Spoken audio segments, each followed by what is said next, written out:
Tu t'écroules au bout de 2 heures d'entraînement. C'est peut-être que le problème vient de l'alimentation et aujourd'hui, on reçoit Jean-Louis Tallot. Il va nous expliquer tout ça. Est-ce que tu peux nous en dire un peu plus là-dessus? Alors, le problème de l'alimentation, c'est un problème majeur et pour la compétition et pour l'entraînement. Mais on va faire des choses très différentes.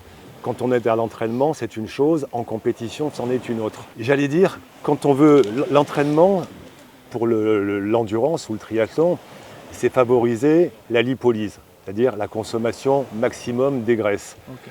Pour ce faire, il y a quand même des critères qui sont importants, c'est l'intensité à laquelle tu vas travailler. Évidemment que dès que tu travailles au seuil anaérobie, tu consommes plus de graisse. Donc il te faut vraiment, on en avait déjà parlé précédemment, pour moi il faut un physiologiste, c'est-à-dire à partir d'un test d'effort avec consommation d'oxygène, qu'on sache exactement comment ton moteur fonctionne, comment tes muscles réagissent, comment tout ton organisme assimile l'oxygène, produit du CO2 et utilise la nourriture pour le faire, les graisses ou les sucres.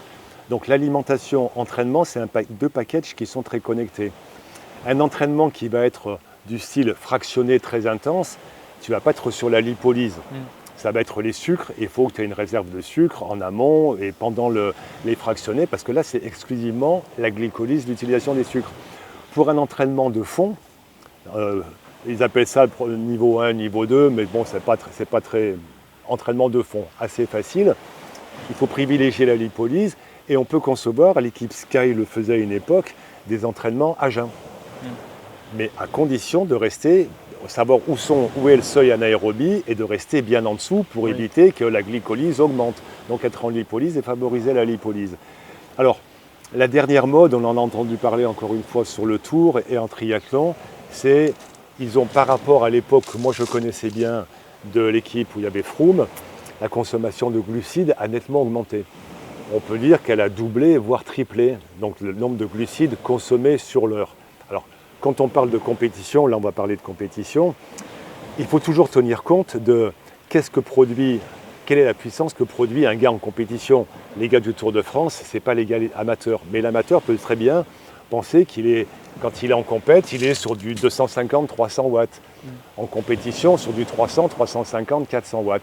Donc avec les puissances, tu déduis la consommation énergétique. Si je suis à 400 watts, je vais consommer 800 calories heure. Mais sur ces 800 calories que je consomme, reste à savoir la part de glycolyse ou la part de lipolyse. Donc la part de sucre et de graisse La que part tu de consommes. sucre et de graisse, c'est un T'as deux moteur. réservoirs. Un moteur à deux réservoirs, un réservoir de gasoil pour la longue distance et un réservoir d'essence pure pour le punchy. Les deux réservoirs sont presque toujours ouverts et l'ouverture dépend de l'intensité. Quand l'intensité augmente, les sucres augmentent et les graisses diminuent, le gasoil diminue. À l'inverse, ça marche dans les deux sens. Donc c'est quand même assez important quand tu es compétiteur d'avoir fait un test d'effort pour faire toutes ces approximations avec des valeurs qui tiennent debout. Ouais. Pas des valeurs supposées, des valeurs données par ta montre, des valeurs qui sont algorithmiques, qui sont venues des courbes de Gauss statistiques, qui en réalité te donnent un ordre général, mais rarement le cas particulier.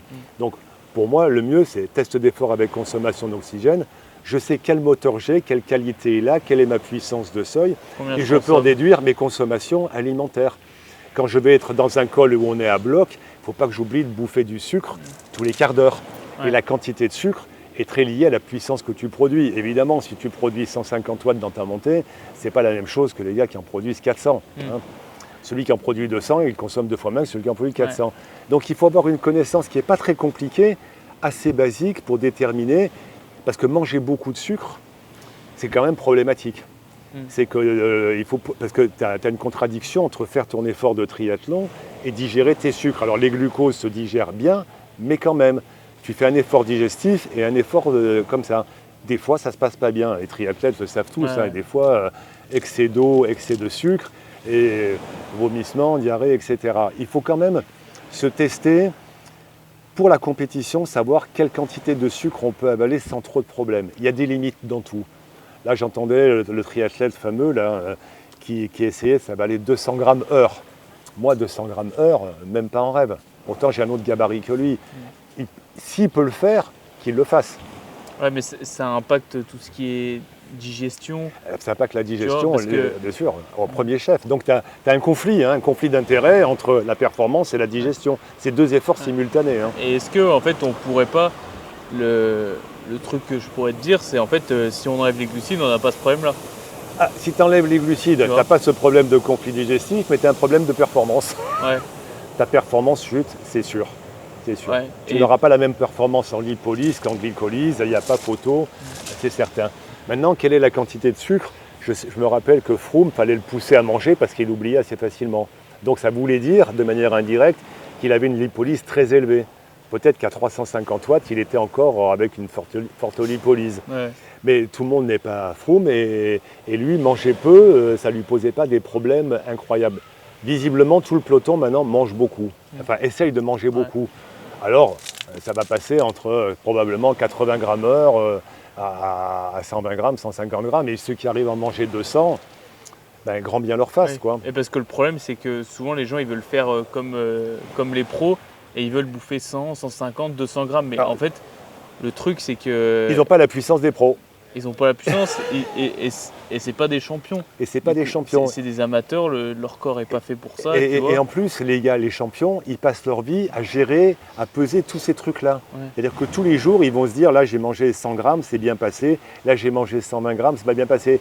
Le gars qui est amateur, il n'a pas le temps de s'occuper à chaque fois, donc c'est plus compliqué pour lui. Et puis dans les équipes pro, ils ont des moyens de mesurer, par les lactates, par un tas de choses, ce qui se passe au niveau de la physiologie de la tête. Un athlète, c'est un investissement. Donc on peut mettre autour une équipe médicale qui va mesurer comment ça se passe sur lui. Et surtout, l'athlète, les mecs qui sont à 400 watts, le kidam, il est à 2 fois moins.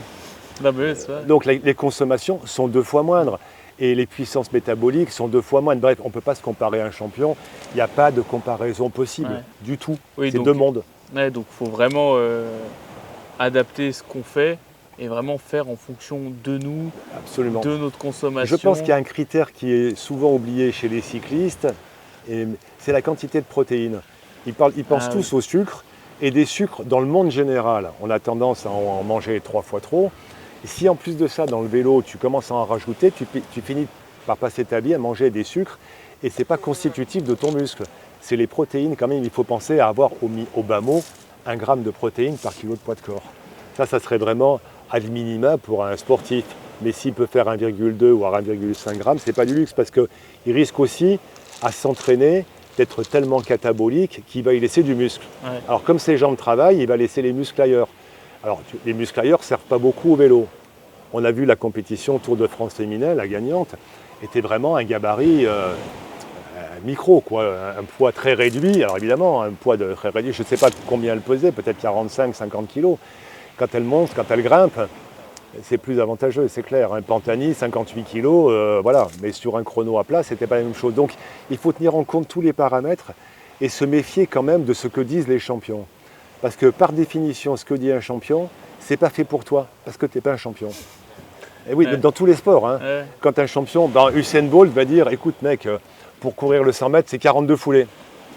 Et tu dis, Usain, t'es gentil, mais moi, 42 foulées, j'y arrive pas, quoi. Ben oui, mais c'est comme ça qu'il faut faire. Donc Usain Bolt sera probablement un mauvais conseiller. Trop de qualité, trop champion pour dire à un kidam comme nous comment il faut courir le 100 mètres. Ouais. Ce qu'ont dit les cyclistes fameux, Hinault, Bernard, Eddy Merckx, etc., dans ce qu'ils faisaient, n'a pas beaucoup d'intérêt pour le cycliste lambda parce que c'est des champions. Des gars qui ont 92 de VO2, ils te disent non mais là tu dois faire ceci ou cela. Non mais tu as 92 de VO2. Et moi j'en ai Les 60. autres peuvent pas le faire. Ouais. Et les autres ne peuvent pas le faire. Ouais. Ok. Bon, super, merci beaucoup. Si vous voulez retrouver toutes les autres vidéos, abonnez-vous pour ne pas les louper. Et puis on se retrouve pour la prochaine vidéo.